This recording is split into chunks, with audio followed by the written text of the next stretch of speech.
So guys, welcome to part 2 of ജെഡിയുടെ വിശേഷങ്ങൾ. ഞങ്ങൾ അങ്ങോട്ട് കാലെടുത്ത് വെച്ചപ്പോൾ തന്നെ ഈ ഇന്റീരിയർ ഡിസൈൻ പ്രോജക്ട്സും ജ്വല്ലറി എക്സിബിഷനും കണ്ട് ഞങ്ങളെ കിളി പോയി എന്ന് തന്നെ പറയാം. ഇതൊക്കെ എങ്ങനെ ഉണ്ടാക്കാൻ പറ്റുന്നത് വിചാരിച്ചാണ് റാമ്പ് നടക്കുന്ന അടുത്ത ഹോളിലേക്ക് പോയത്. ഞാൻ ആദ്യമായിട്ടാണ് ഒരു പരിപാടിക്ക് പോയിട്ട് പോസ്റ്റ് ആവാതിരിക്കുന്നത്. ബിക്കോസ് ഞങ്ങൾ ചെന്ന് ഇരുന്നപ്പോഴേ പ്രോഗ്രാം സ്റ്റാർട്ട് ചെയ്തു. ആൻഡ് ഇത് തുടങ്ങി കഴിഞ്ഞ് ഒന്നിനു പുറകെ ഒന്നായിട്ട് ഓരോ പരിപാടികൾ ഇങ്ങനെ വന്നുകൊണ്ടിരിക്കുകയായിരുന്നു. ഇടയ്ക്കൊരു ലാഗ് പോലും ഉണ്ടായിരുന്നില്ല.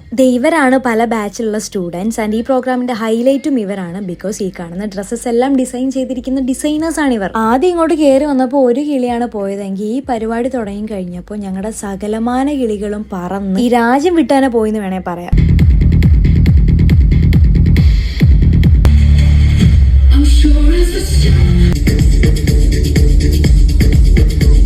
ഇവരെന്തൊക്കെയായി ചെയ്ത് വെച്ചേക്കുന്നേ. 2 വർഷം കഴിയുമ്പോൾ ഇതുപോലെയൊക്കെ ഞങ്ങളും ചെയ്യണല്ലോ എന്ന് ആലോചിച്ച് അപ്പം തന്നെ ഞങ്ങളെ മുട്ടുകാല് വിറയ്ക്കാൻ തുടങ്ങി. പിന്നെ അത് തീരാറായപ്പോൾ ഒന്ന് പുറത്തു പോയി ഈ ജ്യൂസ് കുടിച്ചപ്പോഴാണ് ആ അവലാതിക്ക് ഒരു ആശ്വാസമായത്. പിന്നെ തീറ്റയും കൂടിയെ കഴിഞ്ഞ് തിരിച്ചു വന്നപ്പോഴേക്കും എല്ലാവർക്കും അവാർഡ്സ് ഒക്കെ കിട്ടിയതിൽ അവർക്കും സന്തോഷം, കണ്ടതിൽ ഞങ്ങൾക്കും സന്തോഷം.